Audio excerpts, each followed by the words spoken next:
The funeral was over, but the words still cut. "You're too old to grieve, Mom." Margaret stood alone, surrounded by family, her children already plotting her future without asking what she wanted. The money, the house, the legacy, everything had been reduced to a transaction. But Margaret wasn't finished. Not with grieving, not with living, and certainly not with being invisible. I'm curious, where in the world are you joining us from? Drop your city or country in the comments and make sure you're subscribed for all the latest updates. I couldn't breathe as their words sliced through the air. "You're too old to grieve, Mom." The chapel smelled faintly of lilies and dust.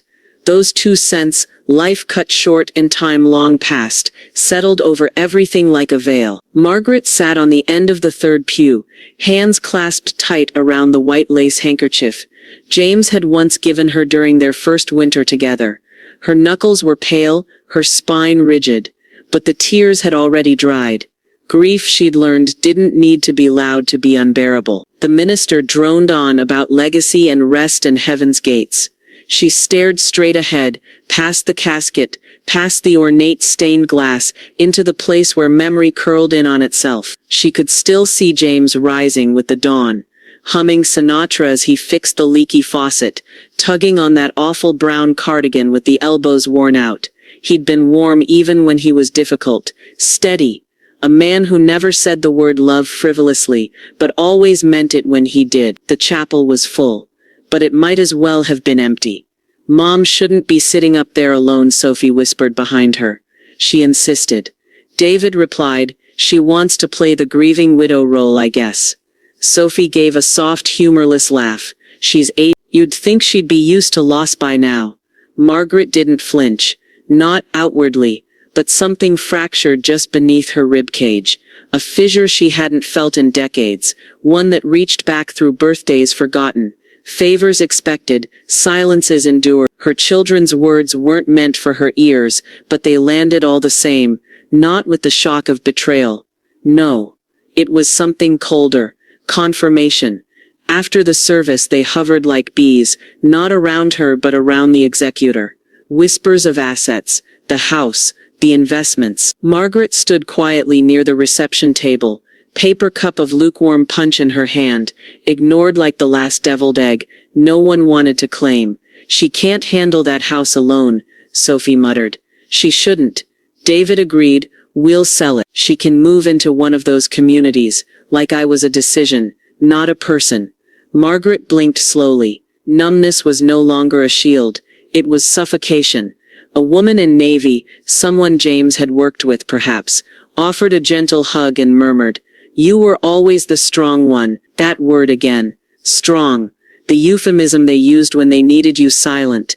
She walked outside alone. The air was too warm for March, soft and swollen with the scent of early bloom. A cardinal landed on the hood of her car, bold and bright, and tilted its head as if to say, "Are you still in there?"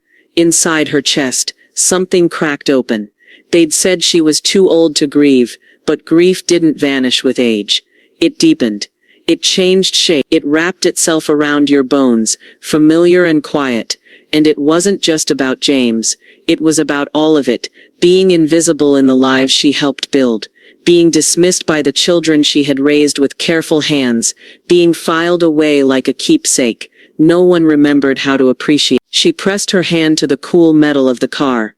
The last time she'd done something bold, something just for her, she was 35 and dyed her hair red on a whim. James had hated it, said it made her look loud. She had changed it back within the week. Now that same boldness flared again, not in her hair but in her spine. She wouldn't be moved like furniture. She wouldn't be grieved prematurely. She wouldn't be a pawn in a future she hadn't chosen. Margaret smoothed the fabric of her coat, straightened her shoulders, and turned back toward the chapel, not to go inside, but to walk past it, beyond it, toward something that belonged to her again. With every step across the gravel, she repeated it like a prayer. "I am not done, not with grieving, not with living, and certainly not with being seen." The envelope came 3 days after the funeral, delivered with the morning post and wedged between a grocery flyer and a coupon catalog. Margaret turned it over twice before opening it. Plain cream paper, her name typed neatly on the front in a font that looked like it had never felt emotion. Inside was a summary from the estate attorney, her share, clearly outlined, her name, her address, her future. She laid it flat on the table beside her teacup. No fanfare, no ceremony. The numbers stared up at her like judgment. $63,000. It might as well have been a stone. She stared at it for a long while. This was James's life, boiled down. This was what he left behind. After all the dinners, the side jobs, the careful saving, the budgeting notebooks he kept in the desk drawer. Margaret still hadn't touched since he passed. It had come to this, a number, a line item, a formality. There should have been comfort in it, security, even relief. Instead, Margaret felt something sour crawl up the back of her throat. The next day Sophie called, not to ask how she was doing, but to coordinate signatures. David and I thought it'd be easiest if we just transfer everything electronically. Quick and painless. Quick and painless. James had been married to her for 57 years. His laughter still echoed off the shower tiles. His cologne still clung to the collar of his winter coat. And here were her children, acting like grief should follow a timeline, like money would stitch her back together. Margaret hung up without responding. She wasn't angry, not exactly, but her body pulsed with something colder. A recognition. She'd always known her children were pragmatic. She'd raised them to be responsible. But this was detachment masquerading as maturity. Grief measured in efficiency. She didn't sleep that night. She lay awake, staring at the ceiling. The soft fan spinning shadows overhead, like hands waving goodbye. When the sun finally rose, she padded barefoot to James's old desk, and opened the bottom drawer. The notebooks were there, ledger paper yellowing slightly, still faintly smelling of graphite and aftershave. Her fingers trembled as she flipped through them. Every dollar accounted for. Every bill, every savings deposit, every trip they'd postponed for a better time. Now that time had run out. She found the letter he'd written her years ago, tucked in between two utility receipts. A single sheet, his familiar slanted script. I want this to make your life easier. Not smaller. Her breath caught, because that's exactly what it had become. Smaller, sharper, quieter. Her children were dividing the legacy like pie slices, but no one had asked what she wanted. Not once. The money didn't feel like freedom. It felt like a leash. One more way they'd tell her where to live, how to spend, what to let go of. One more room they'd lock her in, lined with velvet and good intentions. She stood, suddenly restless, and moved to the fireplace, lit a match. She didn't drop the letter, but she hovered, just long enough to feel its weight shift in her hand, just long enough to imagine the crisp snap of fire licking the edge of a life that wasn't hers anymore. She didn't burn it. Not yet. Instead, she folded it back into its envelope and placed it in the drawer. Then she opened a new page in her planner and began writing. Not appointments, but questions. Where would I go if no one told me I couldn't?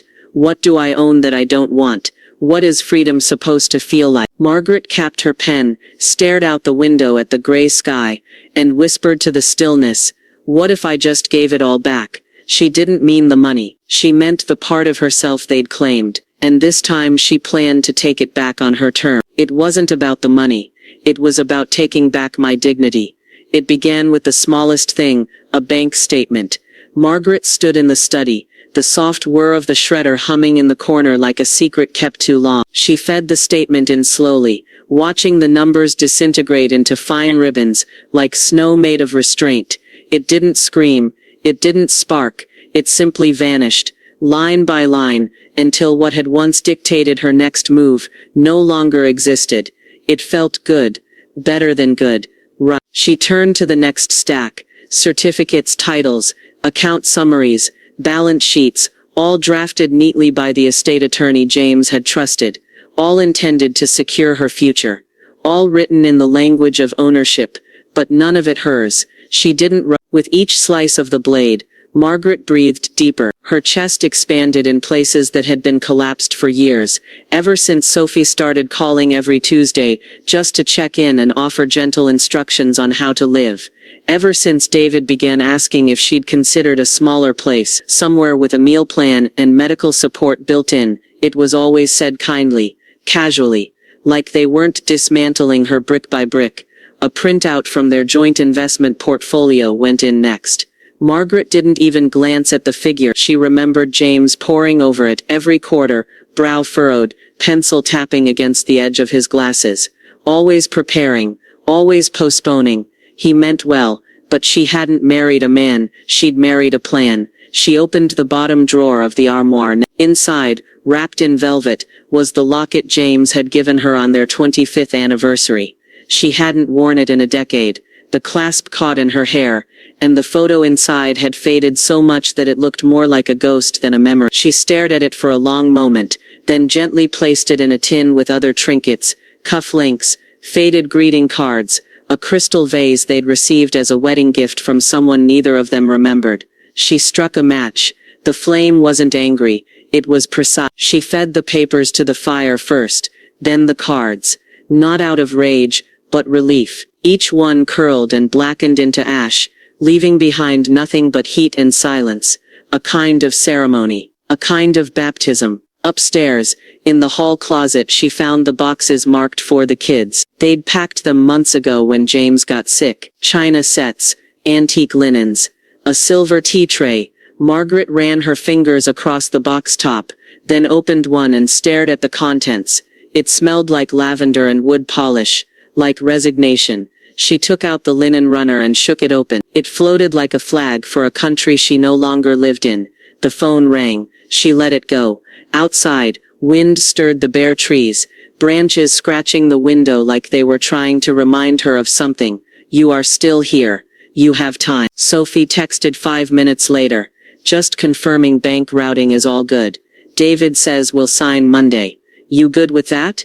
Margaret read it. Reread it. Then she did something she hadn't done in a long time. She laughed.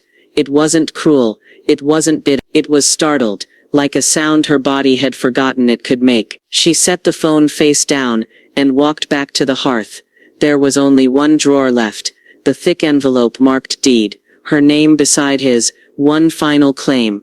One final permission slip. Margaret ran her fingers along the edge of the envelope. Her breath was steady. Her hands, still. And with a quiet whisper into the empty room, she said, "Let's see how it feels to own nothing but myself." Then she turned toward the fire. "You burned the document." David's voice trembled with disbelief. The front door slammed so hard, the stained glass in the entryway trembled. Margaret looked up from the hearth, still holding the brass poker, its tip faintly darkened by ash. The fire behind her crackled, a single charred slip of parchment curling in on itself. It had been the deed. David stormed into the room, his coat half on, cheeks flushed, not from the cold, but from fury. "Tell me that isn't what I think it is," he said, his voice rising into a sharp edge that didn't suit him. Margaret didn't move. "If you think it's the deed, then yes, that's exactly what it." He stared at her, mouth slightly open, as if he couldn't quite believe she'd say it out loud. "You burned it? You burned the deed?" She nodded once, calm as stone.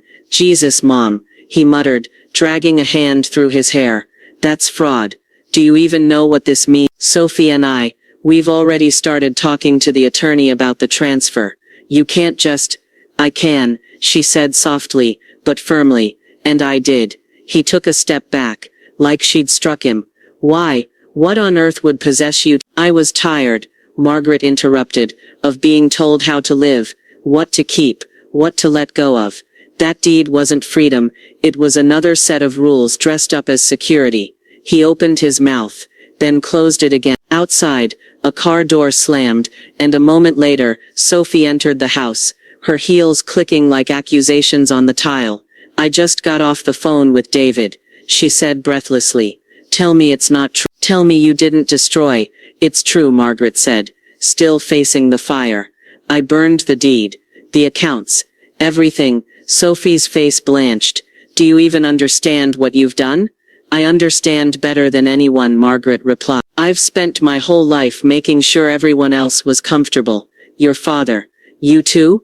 I thought this inheritance was going to offer peace, but all it's done is remind me that I was never asked what I wanted. Not once. That money was his legacy, Sophie snapped. You don't get to erase that.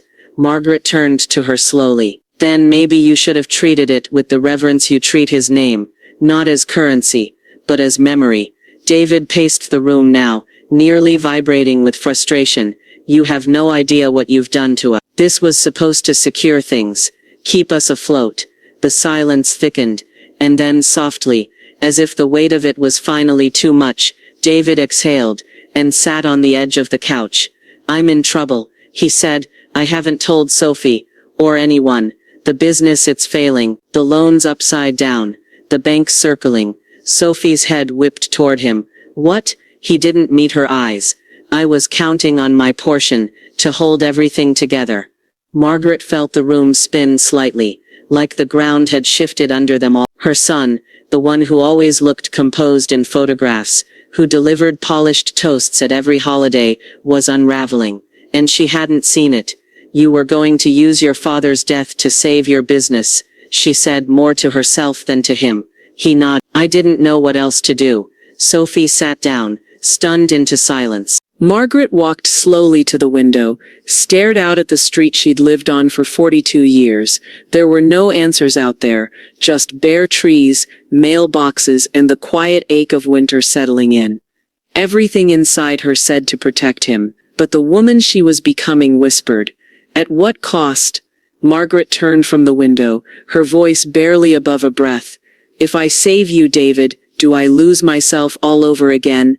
And in the stillness that followed, no one, not even Margaret, knew what her answer would be. I thought I had won, but now it feels like I've lost everything. The house was too quiet after they left.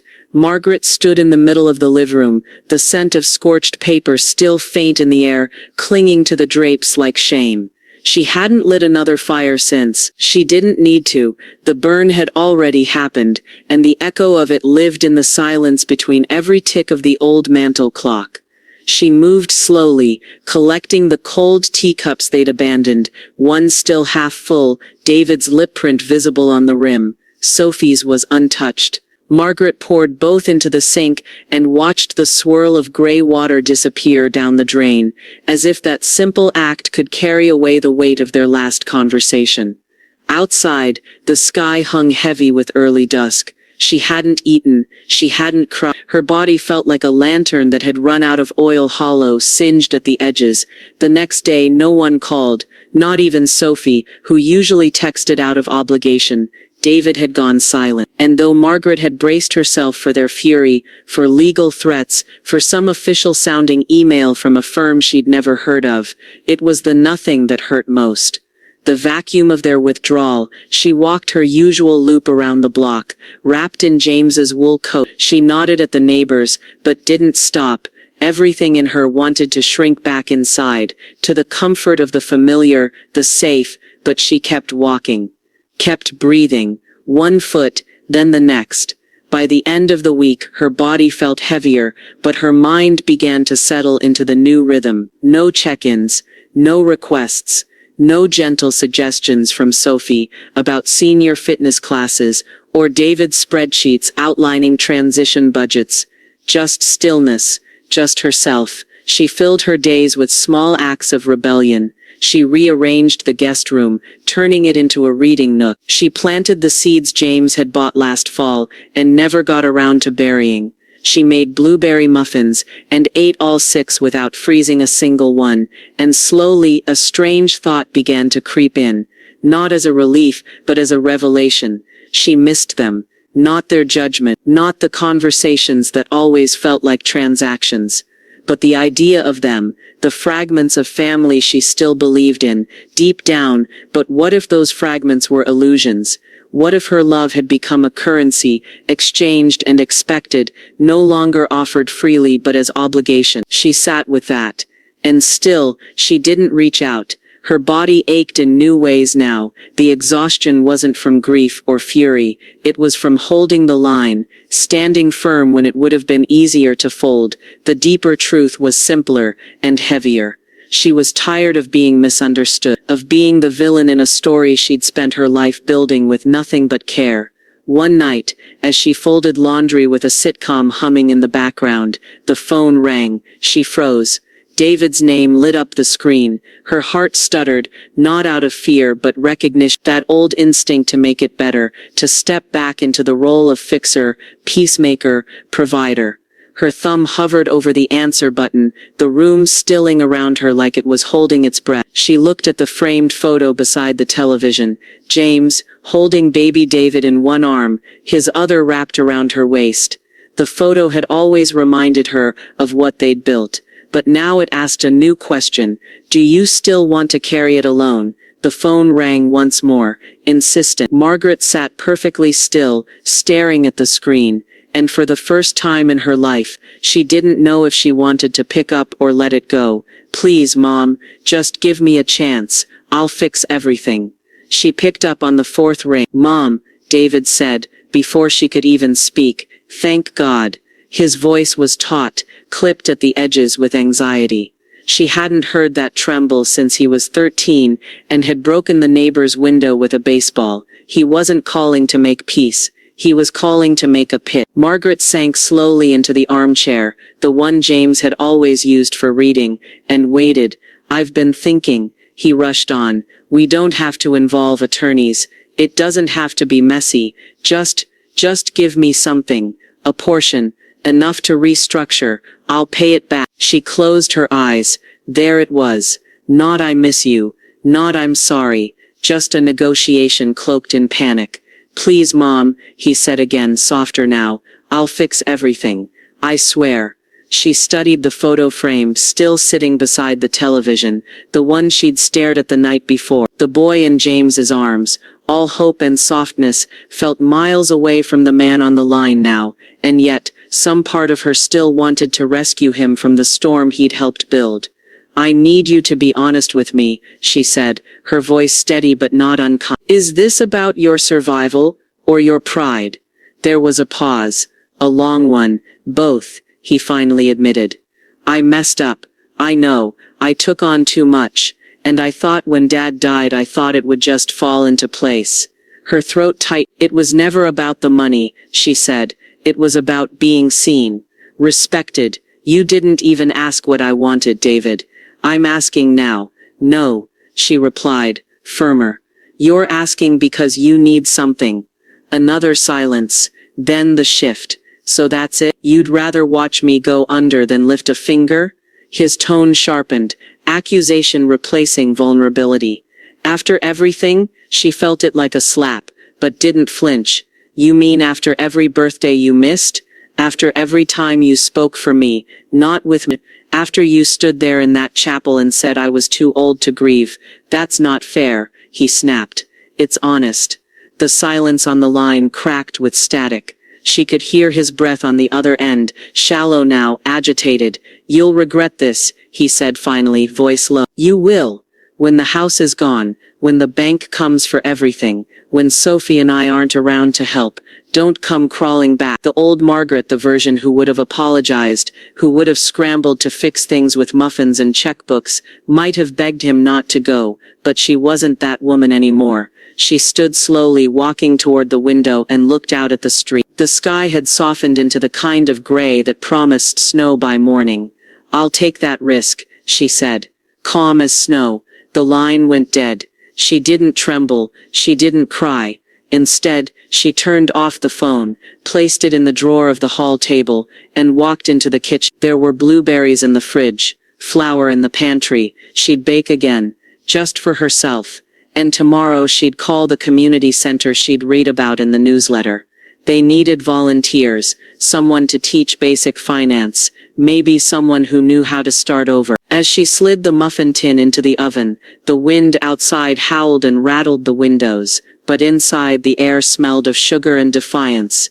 David's words still echoed in her mind, but they no longer owned her. She was free, and she would not regret it. The day after her call with Sophie, Margaret sat in the morning light, with plans sprawled across the kitchen table, not legal ones, those were gone.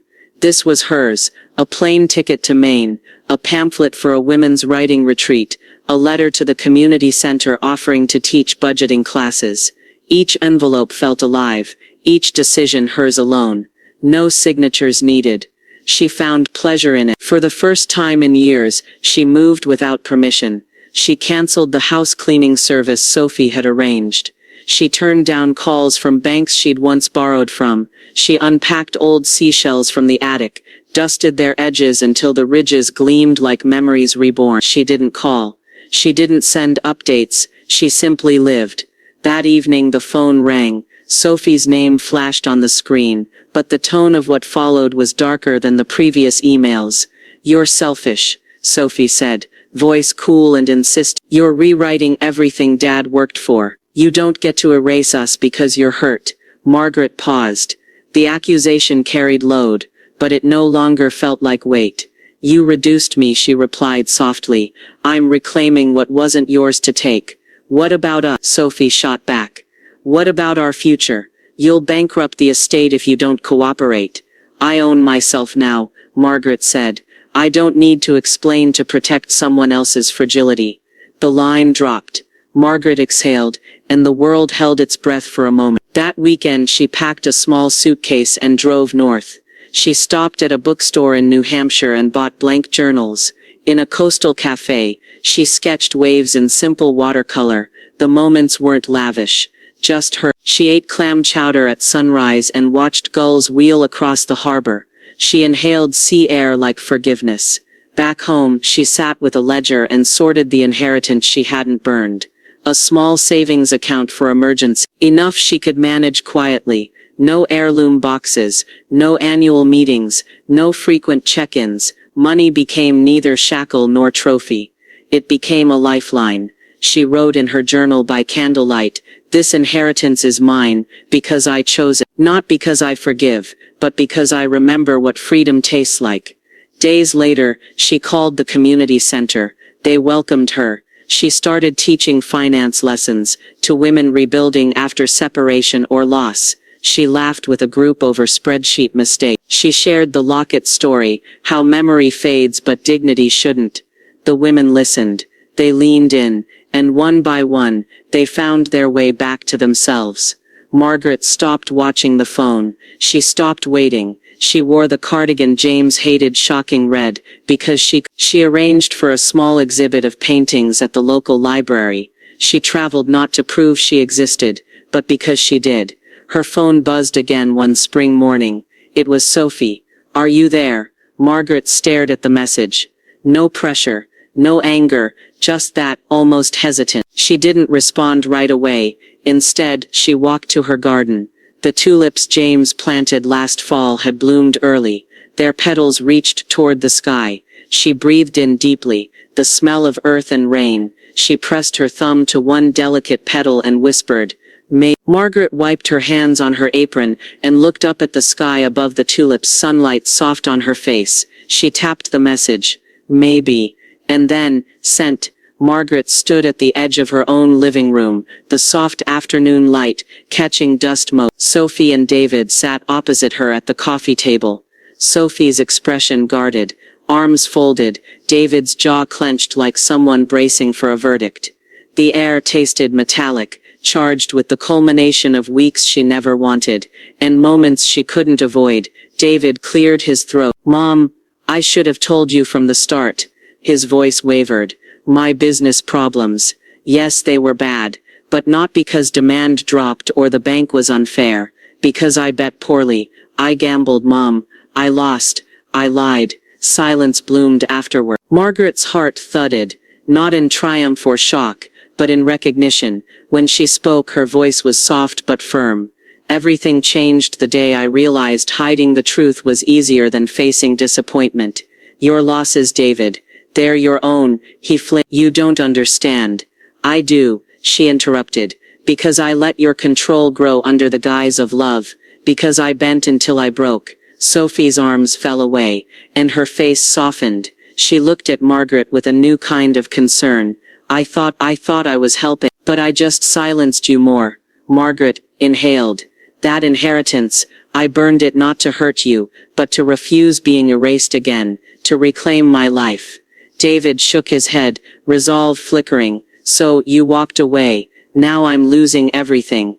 And now this is all on you. Margaret let a breath out slowly. I didn't walk away from you. I walked toward myself. And you chose your path when you refused help. Sophie leaned forward. I'm sorry, Mom. I didn't see it until now. David's face darkened with anger. Sophie, you shouldn't comfort her. This is about me drowning. Her eyes shifted between them. You were drowning in secrets. I won't drown because I demanded honesty. Sophie glanced down, tears pricking. I'd give up my inheritance in a heartbeat, just to have you back. Margaret felt a warm shock ripple through her. But David pivoted, frustration boiling over. She just doesn't get it, Mom. You ruined us. Margaret stood slowly, the floor creaked beneath her. You ruined yourself, David. And I won't be collateral for that. A long silence settled, thick as winter dust. Sophie looked torn between tears and defiance. David looked defeated, small and raw. Margaret sank into the armchair James once used. I have no more words, she said. No more permission slips. No more guilt. She looked at Sophie, her voice quieter. I love you both, but I love myself more. Sophie nodded, mouth trembling. I understand. David reddened. The anger there pulsed, but for the first time it was untethered. Then something shifted. Sophie rose and offered a seat beside Margaret. Let me stay. Margaret met her gaze. No forgiveness forced, just offered space to rebuild. David stood rigid, his breath jagged. I'm done. With that he turned and left, door shutting behind him with a final click. Sophie remained, small and vulnerable beside Margaret. Margaret wrapped an arm around her shoulder. They stayed in silence until the lights softened, and the room felt both empty and full. As the front door locked shut behind David, Margaret stared at the floor where his shoes stood before, and suddenly, the question came rushing into her. If I save him now, will I be doing this all over again? Sometimes freedom comes at the highest price, loneliness. The silence after David left wasn't like the others. It didn't crackle with tension or carry the weight of unsaid words. It just settled, heavy, permanent. Margaret sat in the armchair, long after Sophie had gone, the last of the day's light skimming the tops of the curtains. She stared at the spot where David had stood, his body rigid, his voice raw, and felt an ache that no amount of resolve could fully quiet. She'd drawn a line, and now that it was real, drawn in ashen silence, it hummed beneath her skin like a burn still healing. In the days that followed, the house echoed differently. The kettle seemed louder in the morning, her footsteps down the hallway longer. She caught herself reaching for her phone to send David an article to ask Sophie about her latest conference, then paused, remembering, they weren't gone exactly, but something between them was. At the community center, Margaret remained a quiet presence. She led her finance group with warmth, even cracked a few jokes during a session on retirement scams. But when the women spoke of family, estranged children, regretful spouses, Margaret didn't offer her own story. She simply listened, nodding at the right moments, her own grief folded into the corners of her notebooks. It wasn't regret. Not exactly. She didn't wish she'd done it differently, but there were moments, quiet ones, where she felt the ache of what she'd lost. Sunday mornings were the hardest. James used to bring in the paper and make terrible toast, blackened on one side, slathered in too much jam. David would stumble down late, hair wild, grumbling about homework. Sophie would flip through the style section, circling things she'd never buy. The house used to hum with imperfect joy. Now it was just the click of the radiator and the rustle of leaves outside. Margaret sat by the window with a mug of tea, and thought about what freedom really meant. It wasn't dinners alone, though she cooked for herself now, with intention, creamy soups, crusty bread, even dessert. It wasn't the solitude, though she'd grown to appreciate how her thoughts stretched without interruption. It was something subtler. Not having to explain, not having to soften her words, for someone else's comfort. not living by a script written for her, by people who believed they knew best. She had earned this, even if it came with silence. One afternoon, while sorting mail, a cream-colored envelope caught her eye. No return address, just her name, scrawled in familiar handwriting. Sophie. Inside was a simple invitation card. Harrison Family Reunion, June 10th. Lakefield Park. We'd like you there. She stared at it. There was no plea, no apology, just an open door. Margaret set the card down on the table. The afternoon sun shifted across the hardwood floor, catching the gold edges of the invite. She didn't move. She thought about the woman she'd been at the funeral, quiet, invisible, trying to grieve and being told she was too old to feel, and the woman she was now, bold enough to say no, brave enough to burn paper that claimed her future. Was she ready to walk back into that circle? Did she want to? She ran her fingers over the card once more, her breath catching. The wind outside picked up, brushing the curtains like a whisper. Are you ready to be seen again? Margaret looked toward the horizon. She didn't answer. Not yet. The past was gone. I had no choice but to move on. Margaret stood at the back of the gathering, watching a handful of children chase each other around the edge of the picnic area. The trees above cast a patchwork of sun and shadow across the worn grass, and somewhere a Bluetooth speaker played Motown too quietly to cut through the wind. A folding table sagged beneath a spread of potato salad, buns and warm soda. Paper name tags fluttered on lapels as if unsure they belonged. She hadn't worn one. Instead, she held a paper plate of fruit she wasn't eating, and watched. David stood under the pavilion, talking to someone she didn't recognize. His shirt was too crisp, his smile too polished, but every so often he looked toward her, quick glances, measured. She didn't look away. Sophie approached halfway through the hour, holding 2 lemonade cups. It's warm today, she offered, her voice even. Margaret nodded and took the drink. They stood like that side by side, not touching, watching an uncle argue with a toddler about sunscreen. Thanks for coming, Sophie said. I wasn't sure if you would. I wasn't sure either. Silence stretched between them, but it didn't buckle under its own weight this time. David, Sophie started, then stopped. He's trying. Margaret sipped the lemonade. Too sweet. I'm not here for him, she said finally. I'm here because I wanted to see if I still fit into the shape you all remember. Sophie's brow creased. And for a moment neither moved. Then Sophie exhaled. Maybe none of us do anymore. Margaret looked over the park again at the second cousins, whose names she couldn't recall, the way the picnic table sagged under expectation. Do you want to Sophie asked, motioning toward a bench. No. Margaret smiled faintly. I think I've been sitting for too long. David made his way over near the end, his posture looser now, but his eyes still wary. He didn't apologize. Not directly. He asked if she needed help carrying anything, if she'd parked far. Small gestures. They didn't stitch the wound shut, but they kept it from reopening. When she left, no one begged her to stay. No one asked for more than she was willing to give. Back home, Margaret slipped out of her shoes by the front door and walked barefoot through the quiet house. It didn't echo the same way anymore. It felt like it belonged to her, not to the ghost of some former. She set the leftover fruit in the fridge, washed the cup, dried her hands on the towel James used to hate for being too floral. When she checked the mail, an envelope with the community center's logo sat on top. Inside was a letter. Dear Margaret, we're launching a new program for women over 60 who want to restart, not just finances, but life. We're creating something big, and we want you to lead it. She reread the line twice. Lead it. Not assist. Not advise. Lead. She walked to the kitchen window and stared out at her garden, now in full bloom. Daffodils. Tulips. Tiny green shoots that had no name but reached anyway. Margaret set the letter on the counter, heart thrumming with something that felt suspiciously like joy.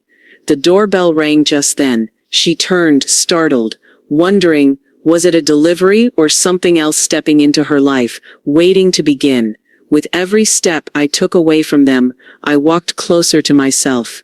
The doorbell hadn't rung in hours. Margaret stood in the hallway, a half-folded laundry basket in one arm, the letter from the community center still warm from where she'd carried it around the house. She opened the door cautiously, no expectations, just muscle memory, and found a young woman standing there with a tote bag slung over her shoulder and a clipboard in hand. "Ms. Harrison?" she asked, cheerful but nervous. "I'm Hannah from the community center. Denise said you might need help getting started." Margaret blinked. "Started? The leadership project. They said you'd agreed to run it." Margaret hadn't agreed yet, but something in Hannah's face, eager, hopeful, still a little uncertain, made her nod. "Yes," she said, "I suppose I have." It began like that, quietly.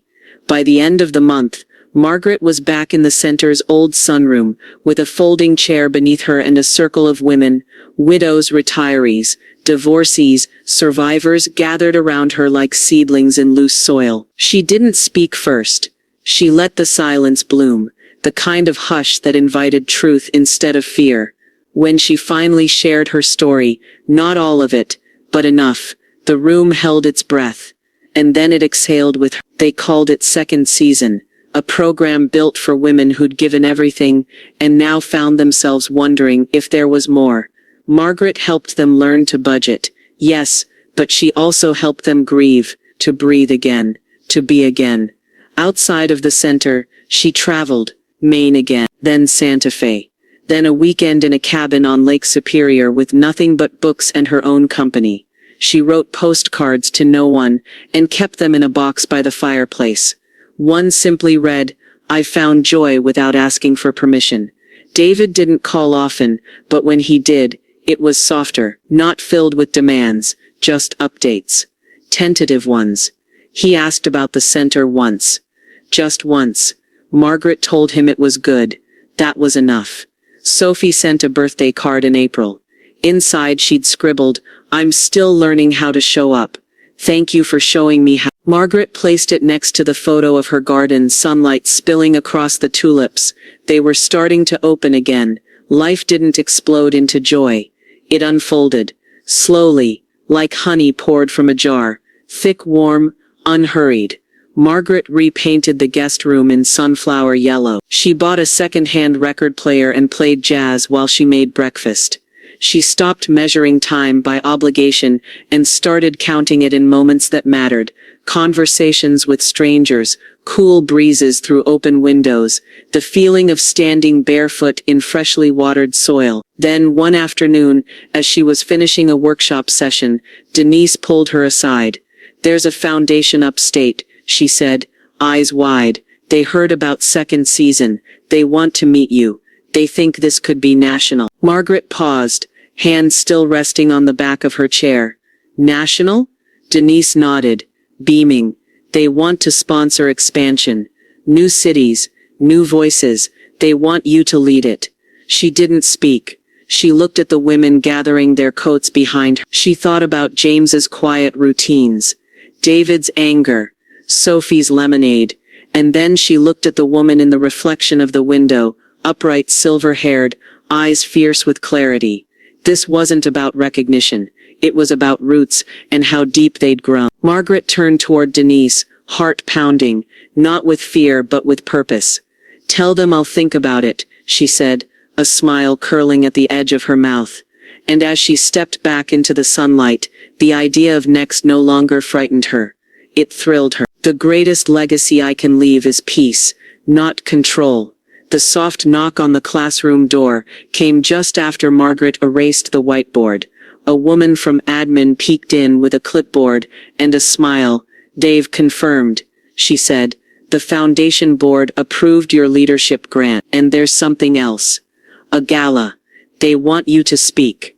Margaret didn't answer right away. She placed the marker back in its tray, wiped her hands on her skirt, and exhaled slowly. There had been a time years ago when such news would have spun her into a frenzy. Outfit planning, speech rehearsing, double-checking RSVPs. But not now. Now everything in her life had slowed to the pace of truth. She nodded. "All right," she said. "Thank you." Outside, the afternoon sun spilled like molasses across the sidewalk. Margaret walked home through the neighborhood slowly, nodding to familiar faces, Mrs. Chen watering her geraniums, a teenager tossing a frisbee to a golden retriever. The world had continued, just as she had, no longer as someone's mother, someone's wife, just Margaret. At home she set her keys on the side table and noticed the note Sophie had left earlier in the week, taped gently to a tin of shortbread. Thought you might like these. And thank you for giving me time to grow too. Margaret had smiled then. She smiled again now. The distance with Sophie and David hadn't vanished.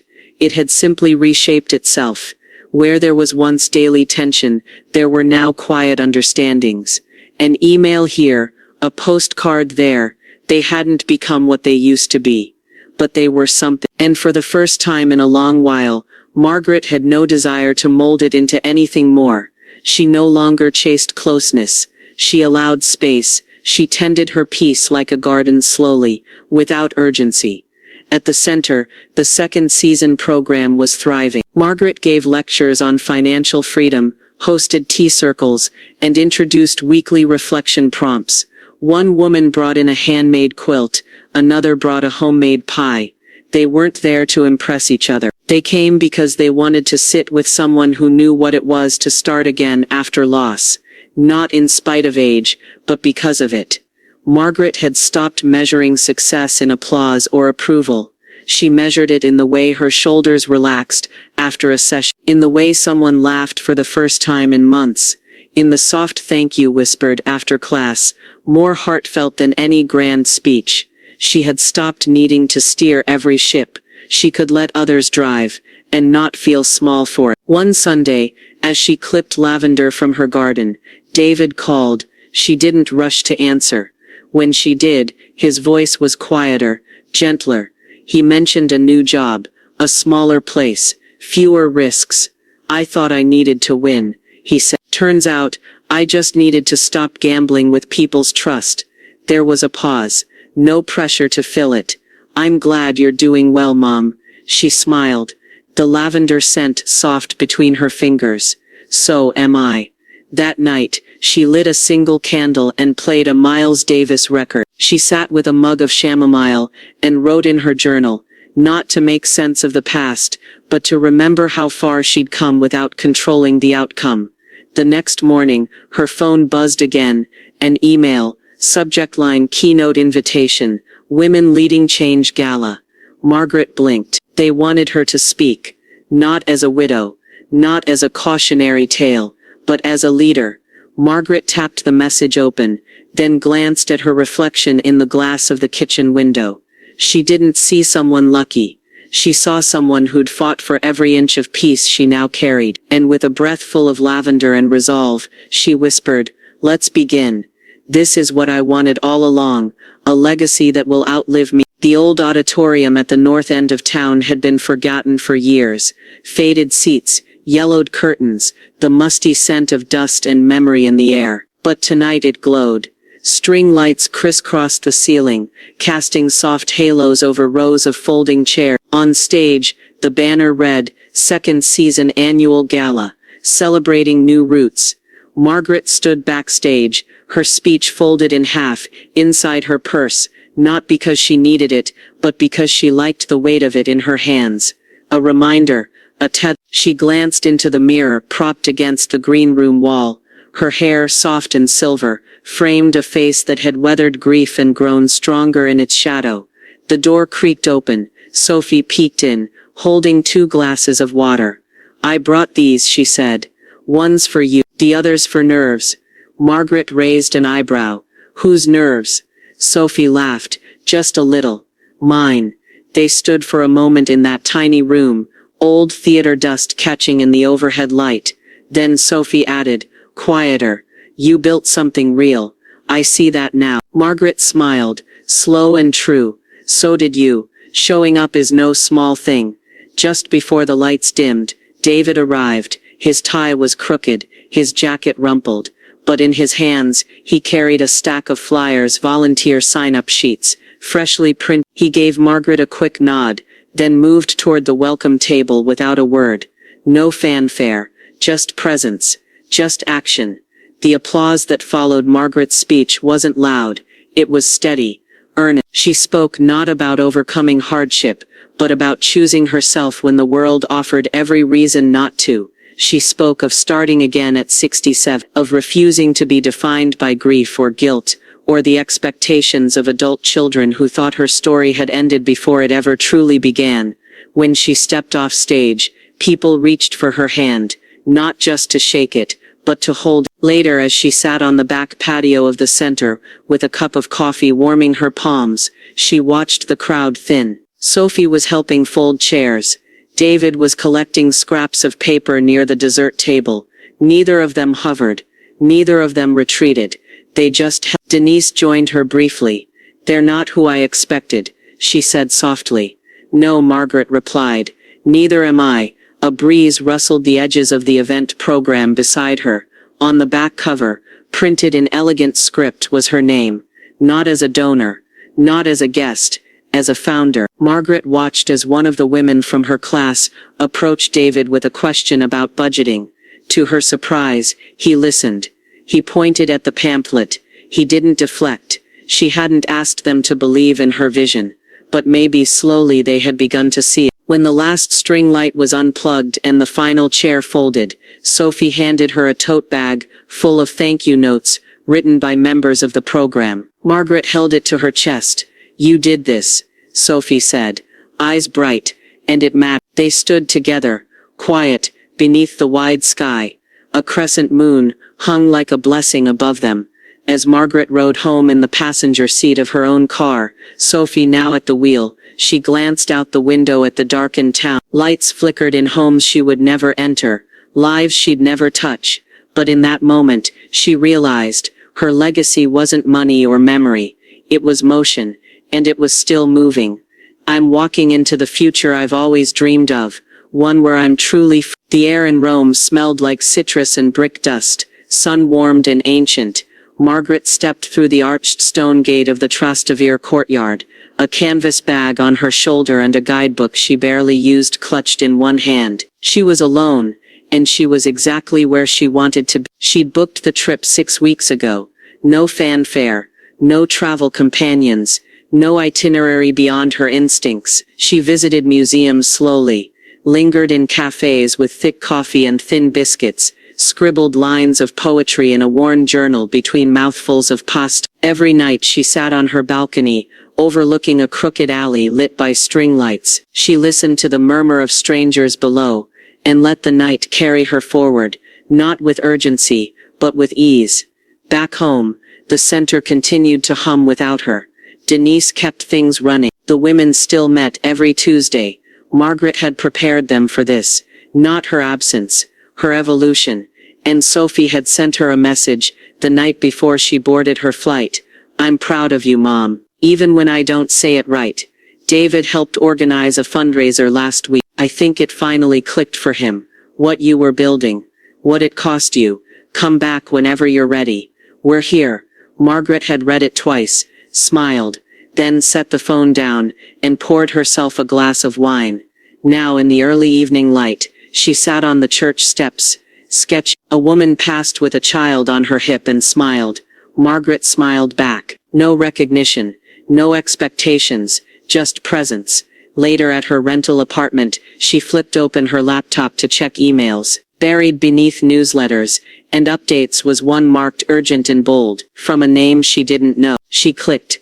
The message was brief. "Mrs. Harrison, we followed your work with second season, and the growth of your community impact model.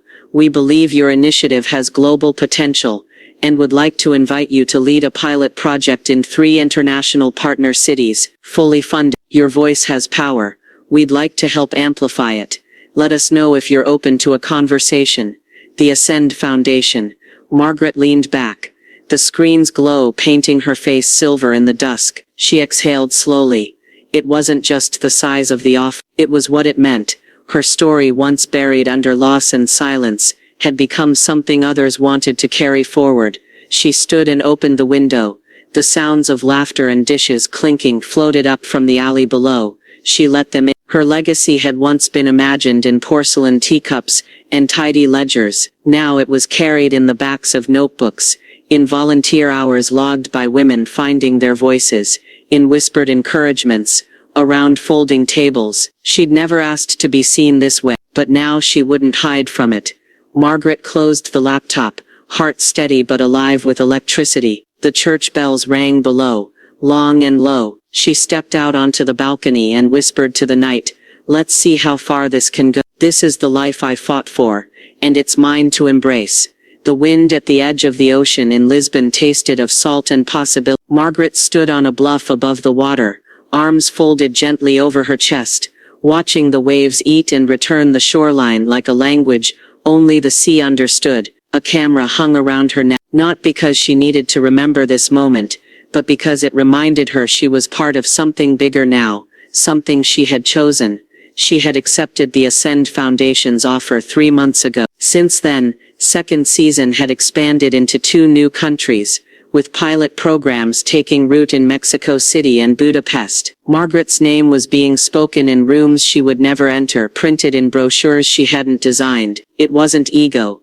It was continuity. Back in the States, Denise now led the home chapter. Sophie helped coordinate quarterly retreats, and David, in a surprise no one had anticipated, least of all herself, now handled budgeting for one of the newer branches. It wasn't close-knit, not in the way Margaret once believed families were supposed to operate, but it was honest. It was earned. From time to time they sent her photos, Sophie standing beside a table stacked with books, captioned, Mentorship Day. David outside a modest brick building with a new sign, second season East Side office. She smiled each time she saw them, proud but not dependent, grateful but not tethered. The real shift had happened, not in her charity, not even in her family, but in the still early mornings, when she wrote in her notebook. She had stopped asking what they thought. She had stopped waiting for permission. She had started speaking in full sentences on the page and her voice was clear.